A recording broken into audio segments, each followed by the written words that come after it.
Hello everyone, आप सभी के फेवरेट ऑडियो आर्टिकल प्रोग्राम में एक बार फिर से आपका स्वागत है और मैं हूं आतिफा काजी। तो आज का मुद्दा है कि दुनिया क्यों चाहती है स्वेज नहर का विकल्प।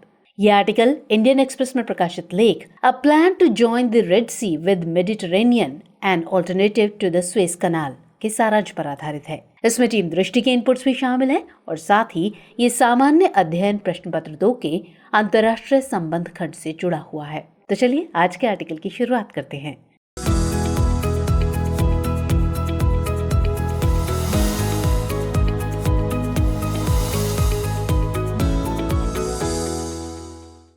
किसी ने सच ही कहा है कि आवश्यकता आविष्कार की जननी होती है। मानव सभ्यता के आरंभ से न जाने कितने ही आविष्कार और खोज इसी आवश्यकता से प्रेरित होकर किए गए। आग से लेकर हवाई जहाज तक का सफर इसी आवश्यकता से प्रेरित था। आविष्कार और खोज के इस लंबे सफर के दौरान मनुष्य को न जाने कितने ही उतार चढ़ावों का सामना करना पड़ा, लेकिन मनुष्य ने खोज के प्रयास जारी रखे। इन खोजों से जुड़ा एक महत्वपूर्ण पहलू भौगोलिक खोजों का रहा है। इन भौगोलिक खोजों से कई दिलचस्प घटनाएं भी जुड़ी हुई हैं। मसलन कोलंबस निकला तो था एशिया की खोज में, लेकिन उसने अमेरिका को खोज निकाला, जबकि वास्को डी गामा ने अनायास ही भारत को खोजा था। तो इन सभी खोजों में एक बात तो समान रही, वो ये कि सभी खोजों को समुद्री मार्ग से अपने अंजाम तक पहुंचाया गया। हालांकि इन सभी खोजों के दौरान खोजी दल को काफी मुश्किलों का सामना करना पड़ा। दरअसल खोजी दलों को खोज के दौरान मार्ग की लंबाई को लेकर काफी मुश्किलों का सामना करना पड़ता था, लेकिन वो कहते हैं ना कि जहां चाह होती है वहां राह निकल ही आती है। और हुआ भी यही। दरअसल जब नए नए देशों की खोज होने लगी तो इन नए देशों के साथ व्यापार भी होने लगा, और ऐसे में इन खोजों से व्यापारिक लाभों का ऐसा तड़का मिला कि नित नए वैकल्पिक मार्गों की खोज की जाने लगी। कालांतर में तकनीकी प्रगति के साथ मार्गों की खोज करते करते नए मार्गों का निर्माण भी किया जाने लगा। इन मार्गों का निर्माण सागरों महासागरों को जोड़कर नहरों के रूप में किया गया, और आज विश्व भर में मशहूर स्वेज नहर और पनामा नहर इसके उत्कृष्ट उदाहरण हैं। इसमें स्वेज नहर की बात करें तो इसका निर्माण एक क्रांतिकारी घटना मानी जाती है, चूंकि इसके कारण एशिया और यूरोप के बीच व्यापार की राह आसान हो गई। लेकिन अब स्वेज नहर को लेकर हाल ही में एक दिलचस्प खबर आई है, और वो ये है कि अब स्वेज नहर के विकल्प की भी तलाश की जा रही है। दरअसल ये विकल्प बेन गुरियन नहर के निर्माण के माध्यम से किया जा रहा है। अब ऐसे में सवाल उठना लाजमी है कि आखिर स्वेज नहर जैसी उपयोगी परियोजना का विकल्प तलाशने की जरूरत क्यों आ पड़ी। साथ ही बेन गुरियन नहर को निर्मित करने की योजना कौन बना रहा है, और इसके अलावा इस नहर के निर्माण से क्या फायदा होगा। इस परियोजना के निहितार्थ को इजराइल फिलिस्तीन युद्ध परिप्रेक्ष्य में क्यों ढूंढा जा रहा है, और इन सब के अलावा एक सवाल ये भी है कि आखिर स्वेज नहर को क्यों निर्मित किया गया था। तो दोस्तों, आज की चर्चा में हम इन्हीं सब सवालों के जवाब तलाशेंगे, लेकिन चलिए सबसे पहले इस बेन गुरियन परियोजना के बारे में थोड़ा जान लेते हैं। तो बेन गुरियन परियोजना की कल्पना इजराइल ने 1960 के दशक में की थी, और इसका नाम इजराइल के संस्थापक डेविड बेन गुरियन के नाम पर रखा गया था। इसका मकसद स्वेज नहर को दरकिनार करते हुए लाल सागर को भूमध्य सागर से जोड़ने वाला एक वैकल्पिक समुद्री मार्ग बनाना था। गौरतलब है कि इस परियोजना के माध्यम से अकाबा की खाड़ी से नेगेव रेगिस्तान के रास्ते नहर निर्माण की कल्पना की गई है। नेगेव रेगिस्तान इजराइल में स्थित है, जो पूर्वी भूमध्य सागरीय तट तक विस्तृत है, जबकि वहीं अकाबा की खाड़ी लाल सागर की पूर्वी शाखा है। इसकी तटरेखा 4 देशों यानी मिस्र, इजराइल, जॉर्डन और सऊदी अरब द्वारा साझा की जाती है। तो ऐसे में अकाबा की खाड़ी की अवस्थिति परियोजना को सामरिक रूप से महत्वपूर्ण बनाती है। राजनीतिक मामलों के कुछ जानकार इस परियोजना को इजराइल द्वारा गाजा पट्टी को नियंत्रित करने और हमास को खत्म करने की इजराइल की मंशा से जोड़कर भी देखते हैं।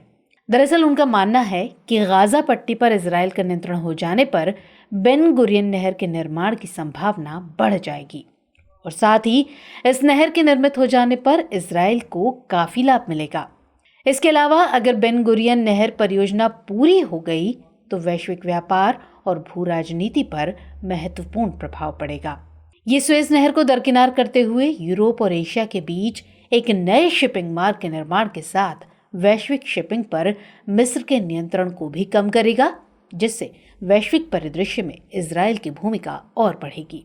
अब बेन गुरियन परियोजना के बारे में इतना सब जान लेने के बाद ये सवाल उठता है कि क्या ये परियोजना सुएज नहर का विकल्प बन सकेगी, और ये भी जानना महत्वपूर्ण है कि आखिर इस परियोजना के सामने कौन कौन सी चुनौतियां हैं। तो आइए सबसे पहले इससे जुड़ी चुनौतियों को जान लेते हैं। तो परियोजना के सफल या साकार होने में जो सबसे बड़ी चुनौती है वो है आर्थिक समस्या। असल में इस परियोजना में 100 बिलियन अमेरिकी डॉलर तक के खर्च होने का अनुमान है। ये अनुमानित लागत सुएज नहर को चौड़ा करने और इसकी यातायात समस्या को हल करने में लगने वाली लागत से कहीं ज्यादा है। इजराइल वर्तमान में फिलिस्तीन के साथ युद्ध में फंसा हुआ है, जिसकी काफी लंबे समय तक चलने की आशंका भी जताई जा रही है। तो ऐसे में युद्ध के लंबे खिंचने का असर इजराइल की अर्थव्यवस्था पर पड़ना लाजमी है। इसके अलावा परियोजना को लेकर दूसरी आशंका राजनीतिक है। गौरतलब है कि ये क्षेत्र राजनीतिक दृष्टि से काफी अस्थिर है। ऐसे में इतनी बड़ी परियोजना को अमली जामा पहनाना और उसको बदस्तूर जारी रखना एक बड़ी चुनौती है। इसके अलावा ये क्षेत्र लंबे अरसे से आतंकवाद से प्रभावित भी रहा है। गाजा पट्टी को लेकर मुस्लिम देशों की प्रतिक्रिया हमेशा से ही उग्र रही है। ऐसे में युद्ध की आशंका से इनकार नहीं किया जा सकता और ये इस नहर के लिए एक संभावित खतरा है। ऐसे में नहर को किसी भी हमले से बचाए रखना एक बड़ी चुनौती है।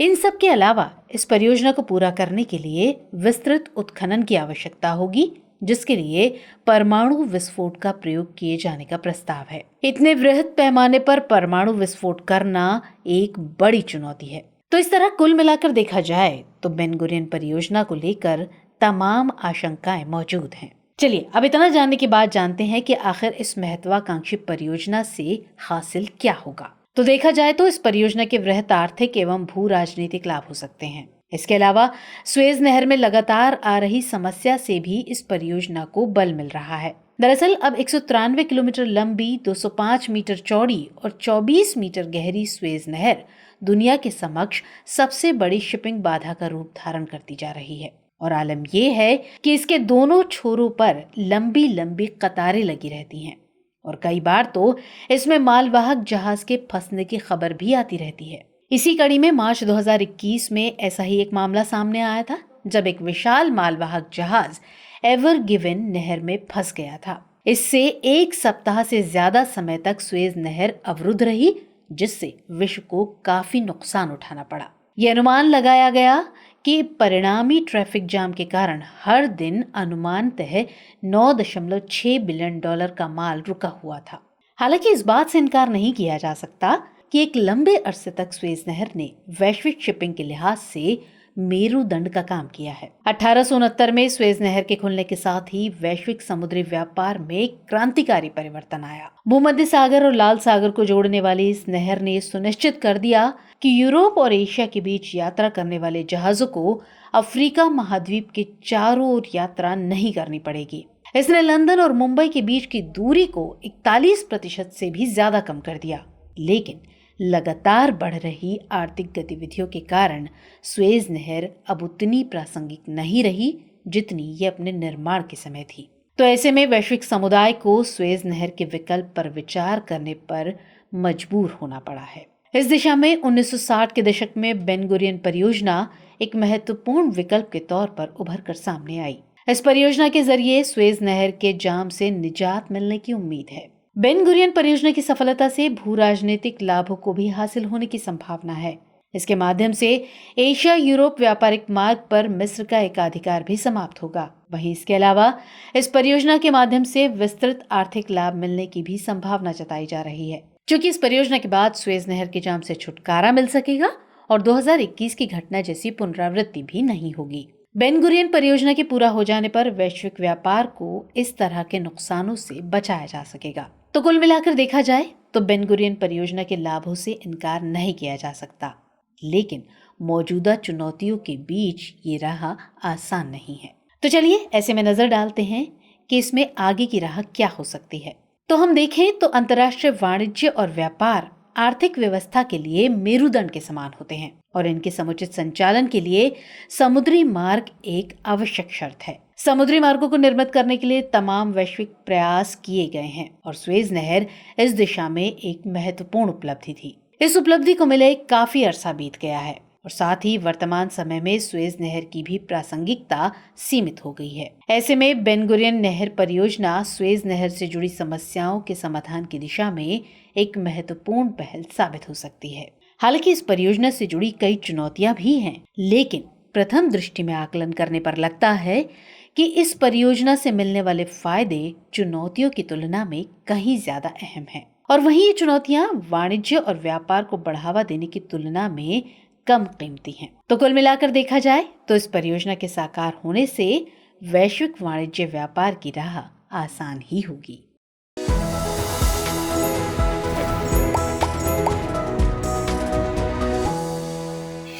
तो चलिए चर्चा को विराम देते हुए नोट कर लेते हैं आज का सवाल।